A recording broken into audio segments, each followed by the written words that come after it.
I am Deborah J. Hunter, and I'm a poet and writer, social justice advocate, and I work in the mental health field. Both sets of grandparents migrated from the South to Tulsa.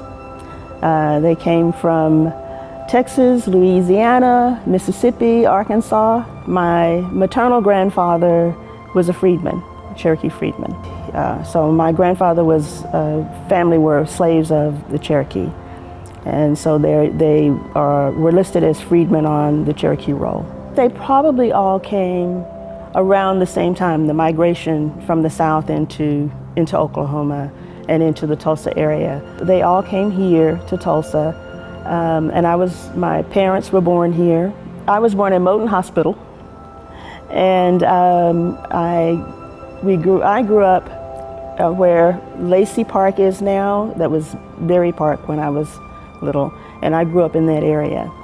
But my aunt lived on Lansing, so my aunt lived in the family home and their parents' home on Lansing, and she had a beauty shop in the front room of her house.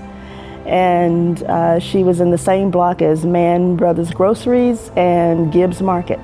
And the church I grew up in was Paradise Baptist Church, right off of Greenwood on Marshall. The Rex Theater, the movies, they were a dime, and popcorn was a nickel.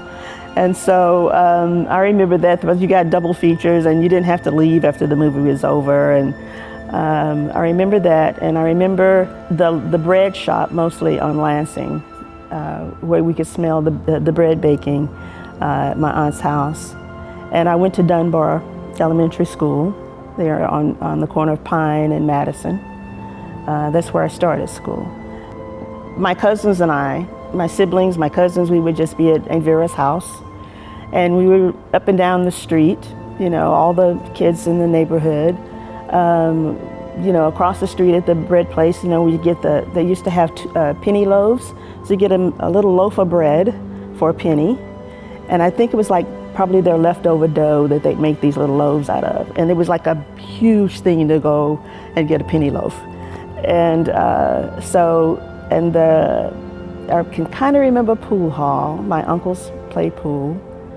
But yeah, I just remember running around the neighborhood, climbing trees, and shooting marbles, playing jacks. Kids don't even know about that stuff anymore.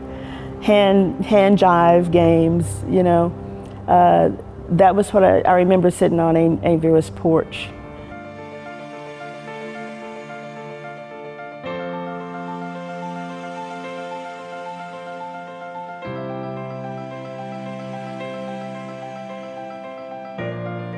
After the massacre happened, Tulsa rebuilt, and I think they all came back around the same time, like 1924 to 26, somewhere in there. They came back to Tulsa. My mother's family moved to, I think it was maybe Ulaga, and then came back to Tulsa. And my grandmother, they went to Alsuma and came back, because Alsuma was out east. That was a lot of country, back then.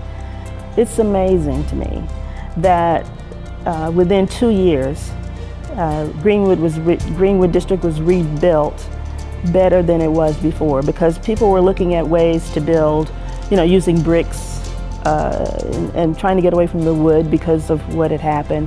And so, in modernizing some of the buildings that were restored or redone, the businesses that were rebuilt. And I'm trying to remember who it was that I read that the day after he had, I can't remember what kind of shop he had, but he came back and set up a shoe shine then, like the day after everything was cleared up. So that kind of resiliency is, they were descendants, close descendants of slaves. Some of them were had been enslaved. Some of them were, children of enslaved people. And so that kind of determination came out of making a life for themselves after slavery. And so I think that was, that's the kind of drive that they had. there were a lot of military men who had served in the war and had come back and were trying to make lives for themselves and their families. I lived away for a while. You know, I left here in '69, and when I came back in '84, all of this urban renewal stuff had happened. And when I came back and I drove through looking for things, I couldn't even remember where anything had been. And so it was just eerie feeling.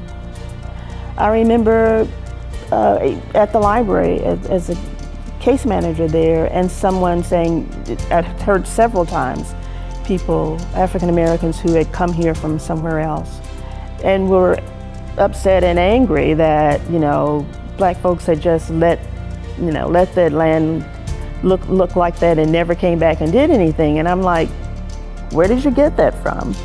No, Greenwood was rebuilt, but that story is not being told. And I don't know why.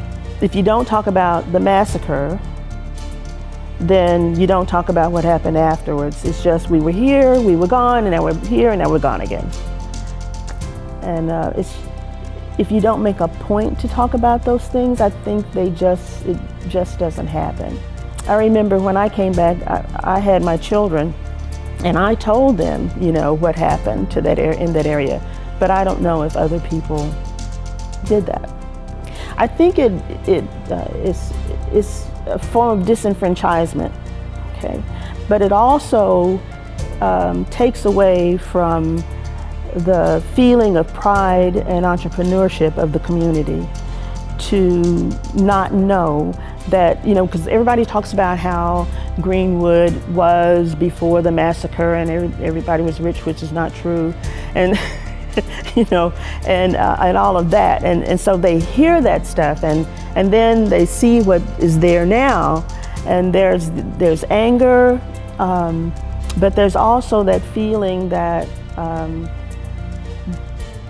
they could have a sense of pride in what was done, and that's missing. I mean, younger people don't have that sense of pride in knowing that if they're from Tulsa, if their parents are from Tulsa, their grandparents are from Tulsa, then they rebuilt without the help of the city, because the city was fighting against them rebuilding.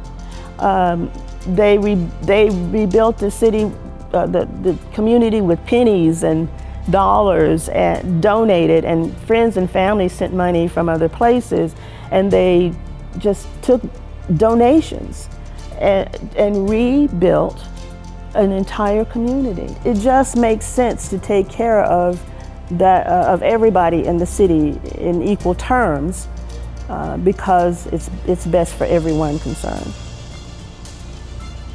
It would just be phenomenal. I mean, you know, we have so many kids who, as a poet, I was a teaching artist for many years.